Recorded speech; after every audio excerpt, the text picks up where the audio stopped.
TED Talk, Keontae, period 7, scene 1, take 1. Have you ever wondered how you could relate to a fictional character or any person in the world? Well, that's what I'll be talking about, how I can relate to Frederick Douglass and Dr. Victor Frankenstein, who is a fictional character by Mary Shelley in this TED Talk.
So we decided to do TED Talks with our students where they could share ideas, knowledge, and inspire other people based on what they were learning. And so because we teach ninth grade, a lot of our students had transitioned from middle school.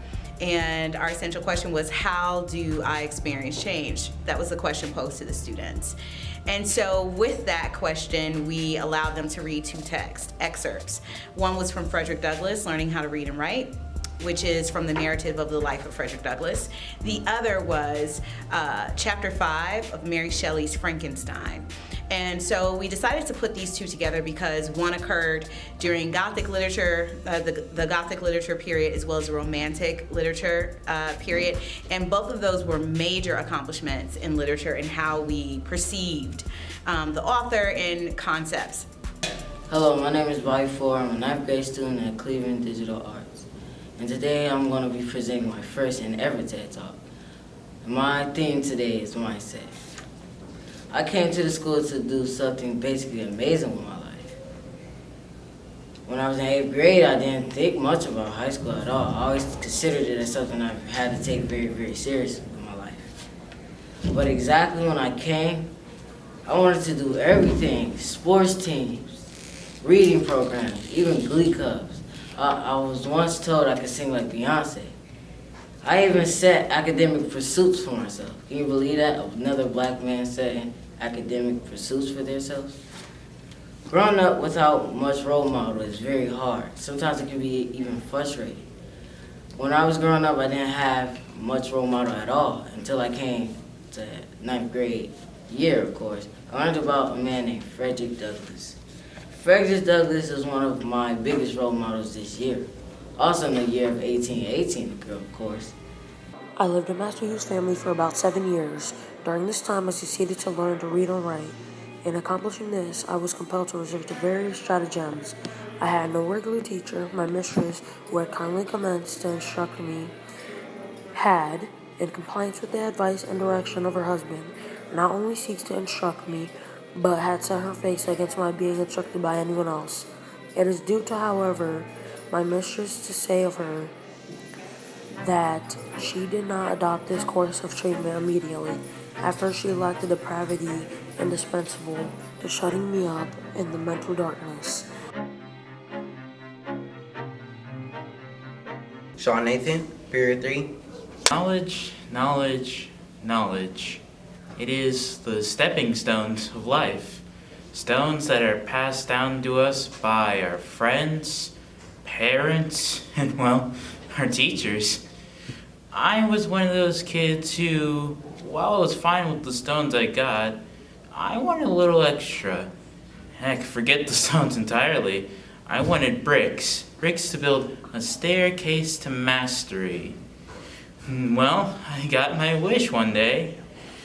My first brick was tossed right on my head by my high school English teacher. In English, we received a graphic novel for Mary Shelley's famous story, Frankenstein, about Victor Frankenstein, who makes a monster in Germany.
When I was younger, the thought of high school would frighten me.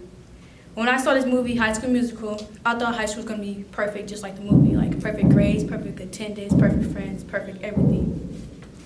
As I went to continue my middle school year, my view on high school changed. 6th grade, high school is going to be perfect.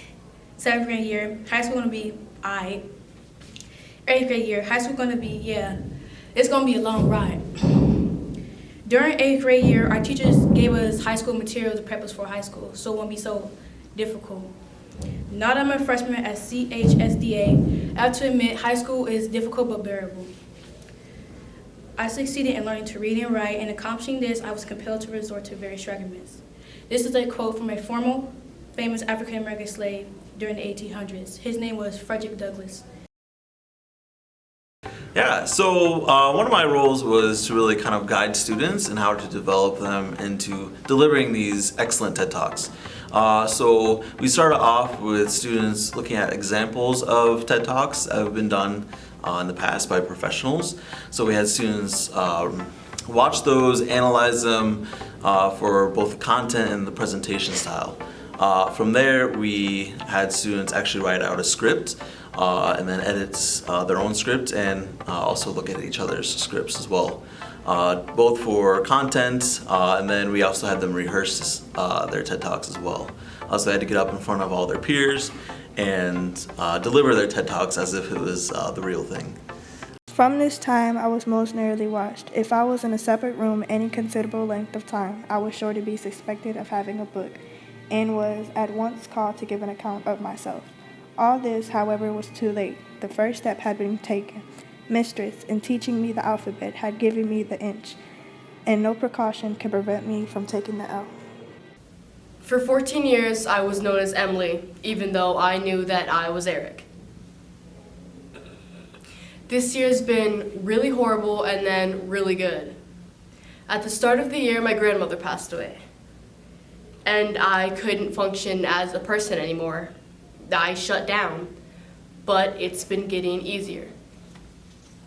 I'm always treated differently each time I say my name, and that's how I'll experience it, but how I experience it will be different from how you experience things, and how all other people experience things.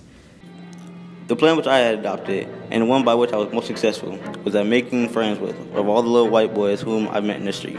As many of these as I converted into teachers, with their kindly aid obtained at different times and in different places. I finally succeeded in learning to read. So what could me and Frederick Douglass have in common? Well, we both experienced the same change of environment. Douglass set himself free to a world he knew nothing of. His whole life, the only thing he seen was a field full of cotton and his master's house. His whole environment was different. New buildings, houses, and people. I can relate to that because when I got to high school, everything changed. I went to Hope Academy for 3 years, so obviously I wasn't used to anything besides hope. For me, when I got here, it was a change in diversity, culture, surroundings, and a different learning environment.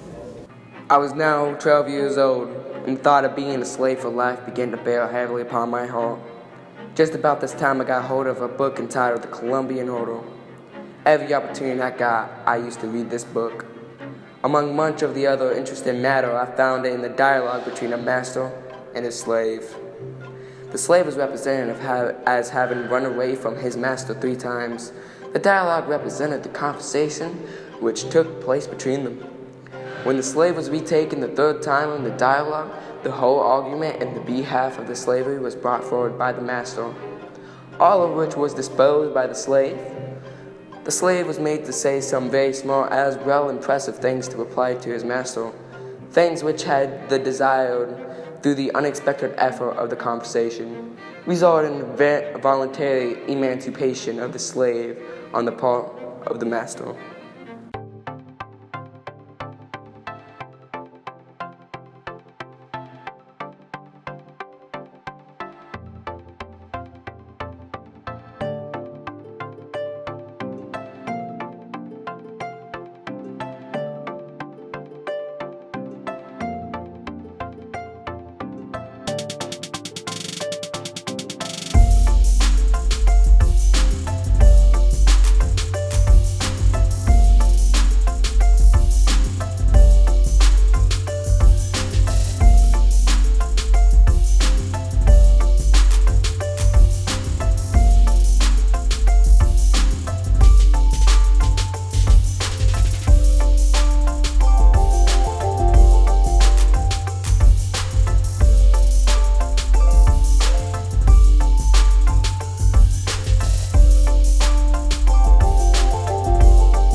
People tend to view themselves differently.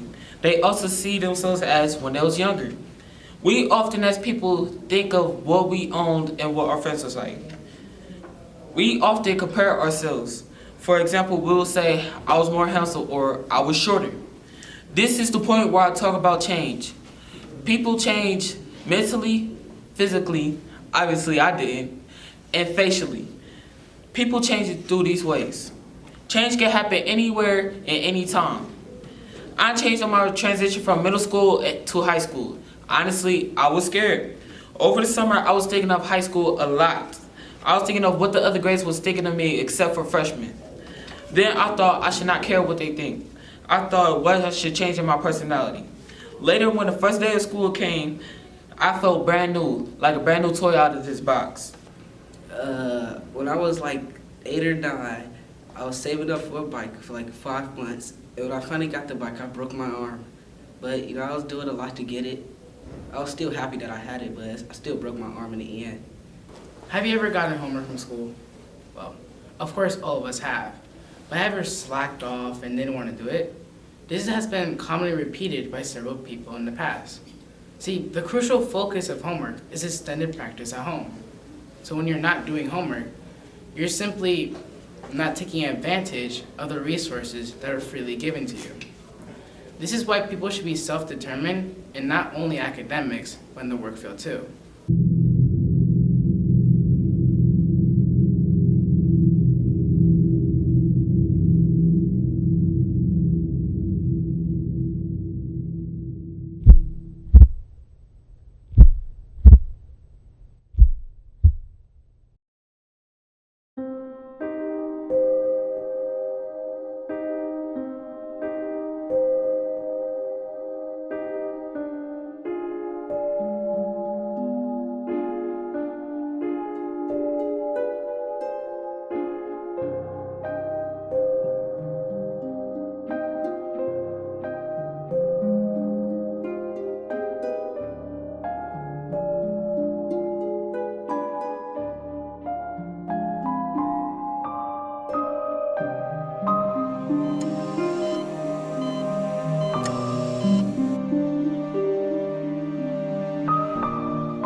and this kind of relates to another novel that I read called Frankenstein.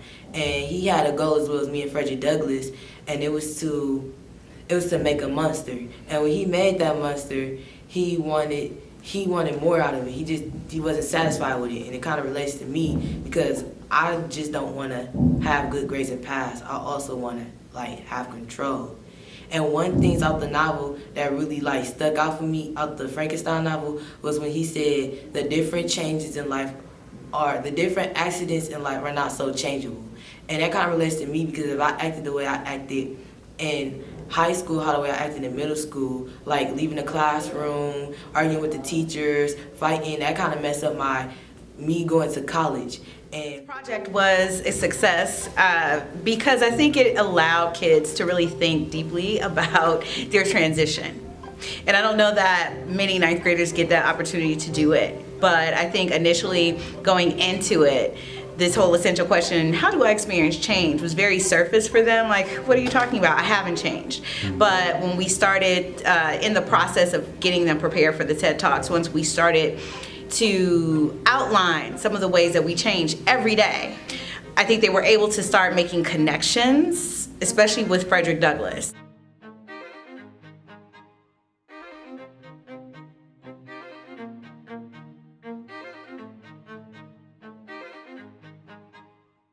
Be all night, love. Sing it, girl. Love, we be all night, love. Love.